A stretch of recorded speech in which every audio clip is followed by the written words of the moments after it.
दोस्तों जैसा कि आपको पता होगा कि कोरोना का माहौल बीच में एक बार वापस से बढ़ा था, राइट। लेकिन अब एक राहत की बात आ रही है। पिछले 24 घंटों के दौरान करीब 9 महीने बाद देश में सबसे कम कोरोना संक्रमित मामले देखे गए। 24 घंटों में 197 लोगों की तो मौत हुई और जबकि 8,865 ही नए संक्रमित मामले सामने आए, जो कि एक बड़ी ही राहत की बात है कि कहीं ना कहीं कोरोना अब खत्म होने की ओर अग्रसर है। लेकिन हमें लापरवाही फिर भी नहीं करनी है। कोरोना से संबंधित आज की 10 बड़ी खबरें मैं आपको इस वीडियो में बताने वाला हूँ। ध्यान से पूरा देखते रहिएगा। दिन भर का क्या कोरोना अपडेट रहा, आइए नजर डाल लेते हैं। दरअसल दोस्तों तकरीबन 287 दिन बाद कोरोना के सबसे कम मामले देखने को मिले, ये तो एक राहत की बात है। वैक्सीनेशन का आंकड़ा भी कहां तक पहुंच चुका आप देख सकते हैं। आज 16 नवंबर 2021 तक में भारत में कोविड-19 वैक्सीन का कवरेज लाइव अपडेट आ रहा कि 112 करोड़ 97 लाख के लगभग वैक्सीन जो लग चुकी है, यानी कि ऑलमोस्ट 113 करोड़ वैक्सीनेशन आंकड़ा कंप्लीट होने में है। और इसी बीच देखिए देश के स्वास्थ्य मंत्री मंडाविया की तरफ से लोगों को एक सुझाव भी दिया गया कि पूर्ण कोरोना टीकाकरण अगर करना है तो फिर दोनों टीके जो लोग लगवा चुके हैं उनके घरों पर चस्पा करें स्टिकर। दरअसल केंद्रीय स्वास्थ्य मंत्री मनसुख मंडाविया ने आज लोगों को एक सुझाव दिया, कोरोना रोधी वैक्सीन के दोनों टीके लगवा चुके लोगों को पूर्ण टीकाकरण का एक स्टिकर दिया जाना चाहिए। ये स्टिकर लोग बाग अपने घरों पर भी चिपका सकेंगे ताकि अन्य परिवारों को भी टीकाकरण के लिए प्रोत्साहन करने में मदद मिले।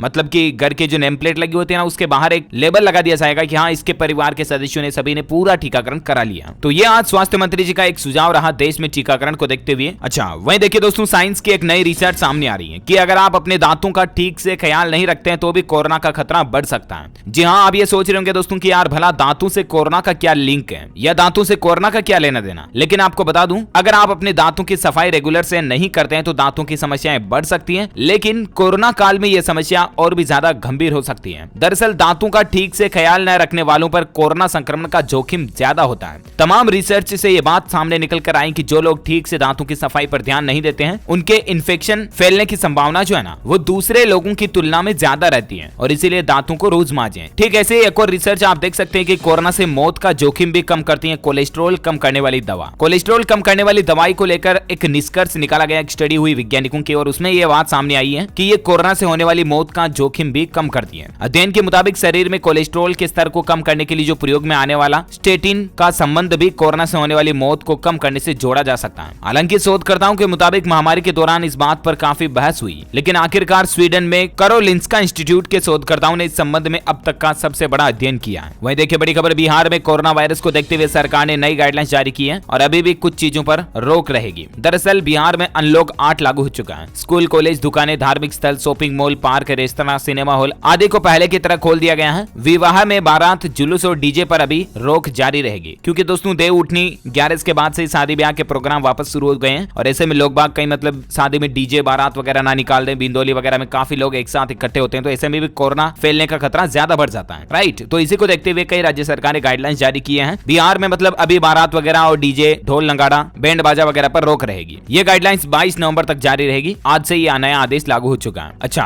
अगला अपडेट देखिए दोस्तों, राजस्थान के जयपुर के एसएमएस स्कूल में छात्र कोरोना पॉजिटिव पाए गए और 24 घंटे के अंदर ही स्कूल को बंद करना पड़ा। और इतना ही नहीं, यहाँ तक कि अभी भी कई सारे स्टूडेंट्स के पेरेंट्स भी कोरोना पॉजिटिव पाए गए। एसएमएस स्कूल में पॉजिटिव मिले बच्चों के माता पिता 2 दिन पहले ही शादी में गए थे और अब वो कोरोना पॉजिटिव पाए गए हैं। तो ये हालात मतलब अभी भी गंभीर चल रहे हैं। और अगर शादियों के सीजन में भीड़ भाड़ वाले इलाकों में वापस आना जाना लोगों ने शुरू कर दिया और शादी में वही मतलब धूमधाम नाच डांस गाना बजाना शुरू कर दिया ना, तो जाहिर सी बात है कोरोना एक बार फिर से बढ़ सकता है। सो प्लीज आप सभी से रिक्वेस्ट है दोस्तों कि अभी भी कोरोना पूरी तरह से खत्म नहीं हुआ है। राजस्थान सरकार ने भी आज एक ट्वीट करके लोगों से ये अपील की है। देख सकते हैं राजस्थान के मुख्यमंत्री अशोक गहलोत ने कहा कि देश में जन सहभागिता से भले ही संक्रमण की चेन टूट रही है और दोस्तों भले ही कोरोना संक्रमण धीरे धीरे कम हो रहा है, लेकिन अभी भी ये खत्म नहीं हुआ है। इसीलिए लापरवाही बिल्कुल ना करें और कोरोना प्रोटोकॉल्स का पालन करते हुए मास्क लगाएं व सोशल डिस्टेंसिंग अभी भी बनाए रखें। साफ सफाई का ध्यान रखें, हाथ धोकर खाना खाएं वगैरह वगैरह। वैसे भी आप बड़े हैं, समझदार हैं, कोई छोटे बच्चे तो है नहीं जो बार बार आपको बताना पड़े, राइट। तो कहने का मतलब यही है कि लापरवाही नहीं करनी है और अभी भी हमें ईमानदारी से, आत्म अनुशासन से, चाहे आप कहीं शादी ब्याह में हिस्सा लेने भी जा रहे हैं तो मास्क लगा करके जाएं। आजकल क्या है कि ज्यादातर लोगों ने मास्क लगाना छोड़ दिया, तो बहुत सारे ये सोचते हैं कि यार मैं अकेला लगा रहा हूं तो शर्म आती है या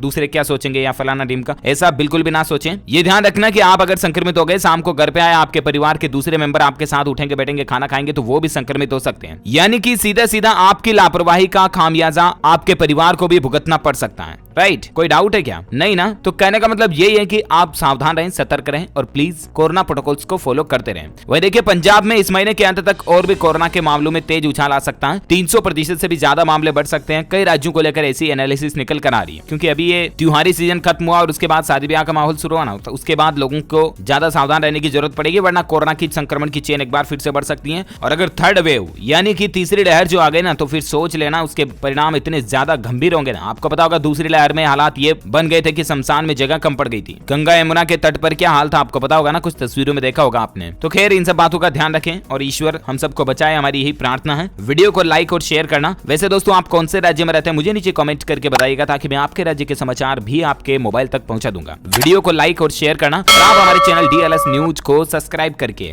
बेल आइकॉन जरूर दबा देना, ताकि आपको रोजाना के ताजा अपडेट्स और काम की खबरें तुरंत आपके मोबाइल पर मिलती रहेगी। थैंक यू, गुड बाय, जय हिंद, जय भारत, वंदे मातरम।